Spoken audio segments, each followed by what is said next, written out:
अस्सलामुअलैकुम दोस्तों, मेरा नाम डॉक्टर लियसगर है और आज की इस वीडियो में हम डिस्कस करने जा रहे हैं पाकिस्तान मेडिकल कमीशन पीएमसी की जो फ्राइडे 2 अक्टूबर 2020 को जो मीटिंग हुई थी, उस मीटिंग में क्या क्या अहम बातें डिस्कस हुई हैं और 3 अक्टूबर 2020 को क्या इंपॉर्टेंट अनाउंसमेंट हुई है। आज की इस वीडियो में हम वो डिस्कस करने जाएंगे। लेकिन इस लेक्चर को शुरू करने से पहले आपसे रिक्वेस्ट करेंगे कि अगर आपने अब तक हमारे इस चैनल को सब्सक्राइब नहीं किया, जो कि सिंध बोर्ड टीचिंग के नाम से है, तो काइंडली आज ही आप हमारे इस चैनल को सब्सक्राइब करें और साथ ही साथ बेल आइकन को लाजमी क्लिक करें ताकि हमारी अपलोड करदा तमाम वीडियोस की नोटिफिकेशन भी आपको रिसीव हो सके।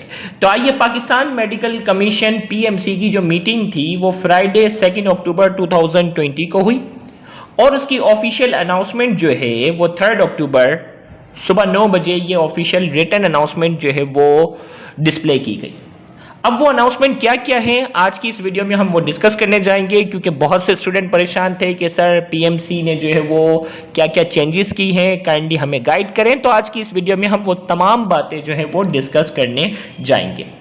तो सबसे पहले हम अनाउंसमेंट जो है वो एमकेट का जो टेस्ट एमकेट 2020 का जो टेस्ट होगा वो 2nd वीक ऑफ नवंबर जो है 2020 को होगा और ये test national MDCAT single exam होगा। ये टेस्ट पूरे पाकिस्तान में जो है वो सेम एग्जाम जो है वो कंडक्ट किया जाएगा।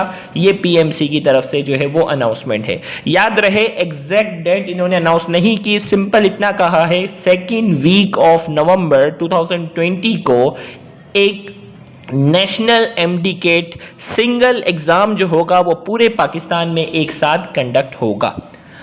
दूसरा पॉइंट जो है, ये एग्जाम कंडक्ट कौन करेगा? ये एग्जाम कंडक्ट करेगी national university of medical sciences, NUMS. इस टेस्ट को जो है वो कंडक्ट करेगा। NUMS will conduct MCAT, common FSC syllabus of all provinces in Pakistan.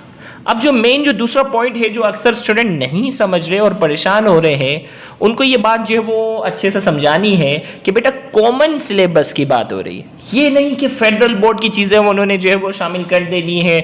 ऐसे टॉपिक्स जो है वो सिंध बोर्ड के जो है वो बच्चों ने कभी सुनी नहीं है, ना पढ़ी है, वो पेपर में आ जाएंगे। ऐसा नहीं है।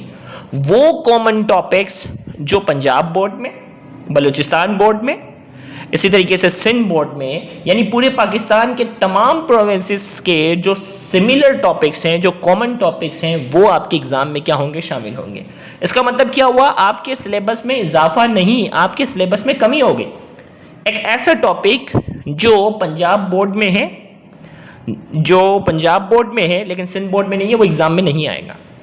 इसी तरीके से एक ऐसा टॉपिक जो सिंध बोर्ड में शामिल है और पंजाब बोर्ड में वो शामिल नहीं है, तो इसका मतलब वो भी क्या है? वो आपके कोर्सेज स्किप हो गया। यानी आपके सिंध बोर्ड का जो सिलेबस है वो बढ़ जाने के बजाय वो क्या हो गया? डिक्रीज हो गया। और हमारी जो इस वीडियो में हम सारे पॉइंट डिस्कस करेंगे, लेकिन जो अगली वीडियो जो आज वैसे हमने प्रिपेयर कर ली, अगली वीडियो होगी उसमें हम कॉमन टॉपिक्स डिस्कस करेंगे कि नम्स के सिलेबस में। याद रखिएगा, यहाँ उन्होंने अनाउंसमेंट में ये भी किया है कि नम्स का जो सिलेबस है वो इनकी वेबसाइट पर जो है वो अवेलेबल है। वो नम्स का सिलेबस आप देख सकते हैं, उसी बेस पे होगा। तो हमने जो है वो हर सब्जेक्ट की कंबाइंड वीडियो जो है वो बनाई है, जिसमें हम आपको बताएंगे कि सिंध बोर्ड और नम्स के सिलेबस में कौन कौन से टॉपिक सेम है। वो सारे टॉपिक्स हम आपको अगली आने वाली वीडियो में बता देंगे, तो आपको परेशान होने की जरूरत नहीं है। तो हमने बाकायदा उस पूरा सर्वे किया। नम्स का जो 90 पेजेस पर जो पूरा सिलेबस है, वो आज पूरा बैठकर कई घंटों तक बैठकर एक एक टॉपिक्स को जो है वो थॉरोली जो है वो स्टडी करने के बाद मैं ये समझता हूं कि आपके सिंध बोर्ड का जो सिलेबस जितना था ना, वो आप समझ लो 20% कम हो गया। 20% ऐसे टॉपिक्स जो नम्स के कोर्स में है ही नहीं, तो वो आपके क्या हो गए? वो आपके कोर्स स्किप हो गए। अगर ये इसी बेस पर टेस्ट होता है तो आपने जो है वो आपका जो बर्डन है वो 20% डिक्रीज हुआ है, ना कि इंक्रीज हुआ है। तो स्टूडेंट को मैं यही कहूंगा कि बेटा आप परेशान ना हो, अगली हमारी जो वीडियो होगी ना उसमें हम आपको कॉमन टॉपिक्स बता देंगे कि नम्स के सिलेबस में वो कौन कौन से टॉपिक्स हैं जो सिंध बोर्ड में शामिल है, और नम्स के सिलेबस में वो टॉपिक्स जो सिंध बोर्ड का हिस्सा नहीं है वो आपके एग्जाम का हिस्सा नहीं बनेंगे। इसीलिए परेशान होने की जरूरत नहीं है।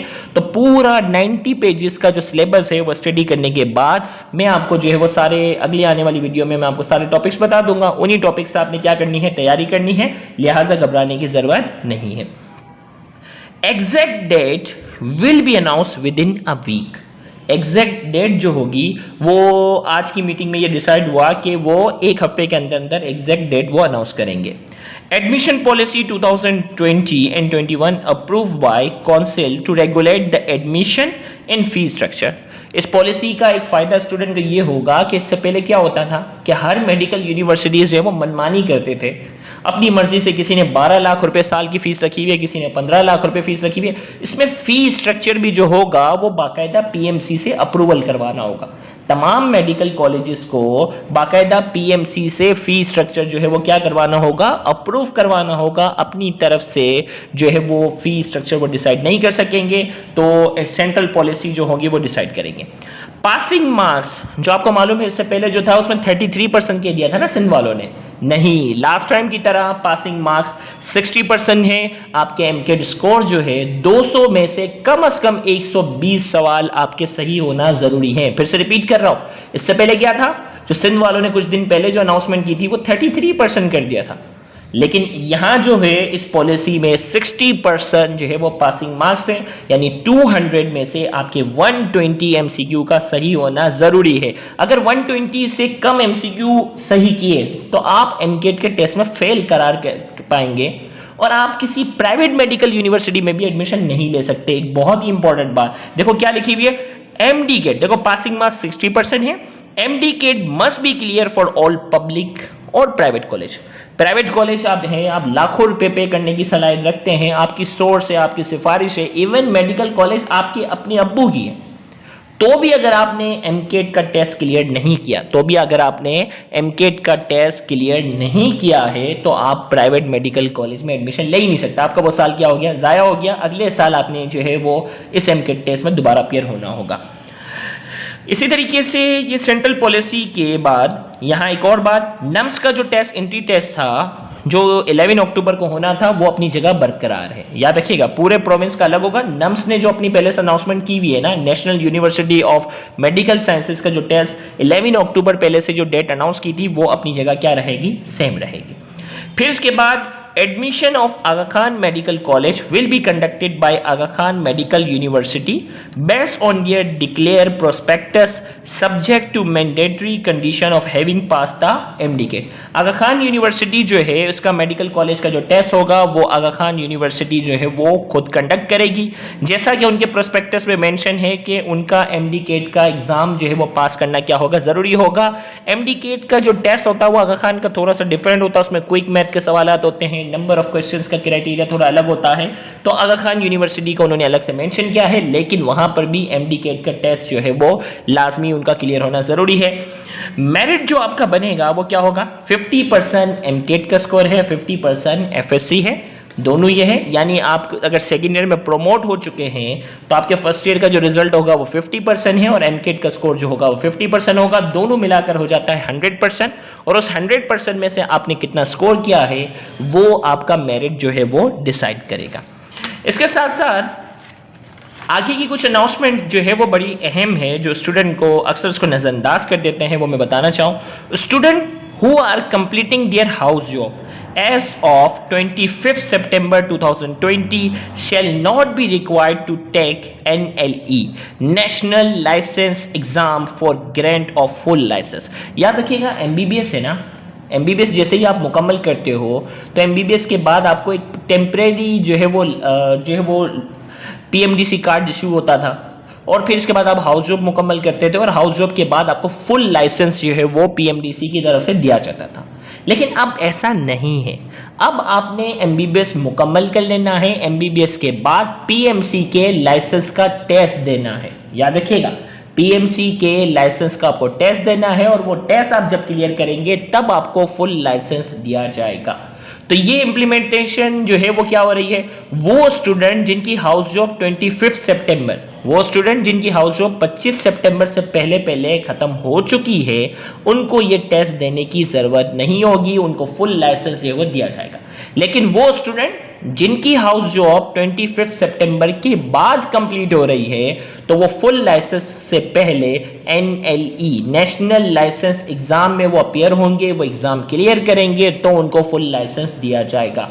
तो वो स्टूडेंट जो हाल में भी हाउस जॉब कर रहे हैं तो उनकी जब हाउस जॉब मुकम्मल हो जाएगी तो फुल लाइसेंस के लिए वो बाकायदा एग्जाम में अपीयर होंगे और वो एग्जाम क्लियर करने के बाद ही वो मेडिकल प्रैक्टिस जो है वो पाकिस्तान में कर सकेंगे। इससे पहले ये होता था एमबीबीएस किया आपने, एमबीबीएस मुकम्मल करने के बाद सीधी सीधी हाउस जॉब मिल जाती थी। हाउस जॉब के बाद आप फुल लाइसेंस के लिए अप्लाई करते थे, कोई टेस्ट नहीं देना होता था, आपको फुल लाइसेंस मिल जाता था प्रैक्टिस का। लेकिन अब ऐसा नहीं होगा। आपने एमबीबीएस के बाद, हाउस जॉब के बाद आपने लाइसेंस के लिए अप्लाई करना होगा, नेशनल लाइसेंस एग्जाम जो कि पीएमसी कंडक्ट करेगी, और उस एग्जाम को क्लियर करने के बाद ही आपको फुल लाइसेंस दिया जाएगा। फिर इसके बाद only students graduating from recognised foreign colleges will be permitted to take NLE for grant of full licence Pakistan. वो स्टूडेंट जो बाहर से जो है वो एमबीबीएस करते हैं ना, अक्सर कोई चाइना चले जाता है, कोई कौन से मुल्क चले जाता है, अब जो है वो पीएमसी बाकायदा लिस्ट इशू करेगा फॉरेन कॉलेजेस के। वो कॉलेजेस जो पीएमसी अप्रूव कर रहा है वहीं से एमबीबीएस करने वाले स्टूडेंट को यहाँ आकर NLE नेशनल लाइसेंस एग्जाम में अपीयर होने की इजाज़त होगी और फिर उसको फुल लाइसेंस दिया जाएगा। फिर से रिपीट कर रहा हूं, अब ऐसा नहीं है कि आप अपनी मर्जी से किसी भी मेडिकल कॉलेज जो है वो वहां से आप एमबीबीएस करके आ जाओ और फिर यहां आकर जो है वो आप नेशनल लाइसेंस एग्जाम में जो है वो अपीयर हो जाओ। नहीं, पीएमसी जो लिस्ट इशू करेगा, आप किसी भी मेडिकल कॉलेज जो है ना आउटसाइड कंट्री, पाकिस्तान से बाहर किसी भी मेडिकल कॉलेज के लिए जब आप अप्लाई करेंगे तो आप पहले पीएमसी की लिस्ट देखेंगे, क्या ये पीएमसी इसको जो है वो रिकॉग्नाइज कर रहा है या नहीं। अगर रिकॉग्नाइज कर रहा है तो वहां आप एमबीबीएस करने के लिए अप्लाई कीजिएगा, और अगर वो रिकॉग्नाइज नहीं कर रहा तो वहां से एमबीबीएस किया जाना आपके लिए पाकिस्तान में यूजलेस भी हो सकता है। तो याद रखिएगा, only student graduating from recognised foreign college, जो पीएमसी रिकॉग्नाइज करेगा, लिस्ट इशू करेगा, विल बी परमिटेड, उनको परमिटेड होगी to take the NLE for grant of full licence in Pakistan. वही स्टूडेंट यहाँ आकर नेशनल लाइसेंस एग्जाम में अपीयर होंगे और उनको फुल लाइसेंस दिया जाएगा कि पाकिस्तान में मेडिकल प्रैक्टिस कर सकें। All medical colleges in Kazakhstan are currently place on restricted black list. तो यहाँ हम ये बात कहने जा रहे हैं, काजाकिस्तान की जितनी भी मेडिकल कॉलेजेस हैं, रिसेंटली पाकिस्तान एम्बेसी से ये बात जो है वो नोटेड की गई है। पीएमसी ने अपनी मेडिकल इस मीटिंग के अंदर पीएमसी ने जो है वो अनाउंस किया है कि काजाकिस्तान की जितनी भी मेडिकल यूनिवर्सिटीज़ हैं, मेडिकल कॉलेजेस हैं, वो सारी की सारी ब्लैक लिस्ट है। वहाँ से एमबीबीएस करके आने वाले स्टूडेंट को इस एग्ज़ाम में अपीयर नहीं होने दिया जाएगा। पाकिस्तान जो है वो इसको लाइसेंस अलाउ नहीं करेगा, ना ही पाकिस्तान में किसी किस्म की मेडिकल प्रैक्टिस वो कर सकेंगे। तो याद रखिएगा, जिस तरीके से काजाकिस्तान जो है उसको ब्लैक लिस्ट कर दिया गया, इसी तरीके से कहीं ऐसा ना हो कि आप किसी ऐसे मुल्क जा रहे हो जहां की मेडिकल कॉलेजेस को ब्लैक लिस्ट कर दिया हो और आपके पूरे 5 साल क्या हो जाएं, 5 ईयर्स जो है वो बर्बाद हो जाएं और आप पाकिस्तान में जो है वो मेडिकल प्रैक्टिस ना कर सकें। तो ये सारे पॉइंट्स थे आज की मीटिंग में जो अनाउंसमेंट हुई है। ये स्टूडेंट को सारी बातें क्लियर करनी थी, और मजीद डिटेल के लिए आपके पास वेबसाइट मौजूद है। मजीद डिटेल के लिए पीएमसी की आपके सामने जो है वो ईमेल एड्रेस जो है वो आपके सामने मौजूद है, आप मेल करके उनसे कोई भी मालूमात हासिल कर सकते हैं। याद रहे, हमारी अगली वीडियो जो होगी वो कॉमन टॉपिक्स पे होगी।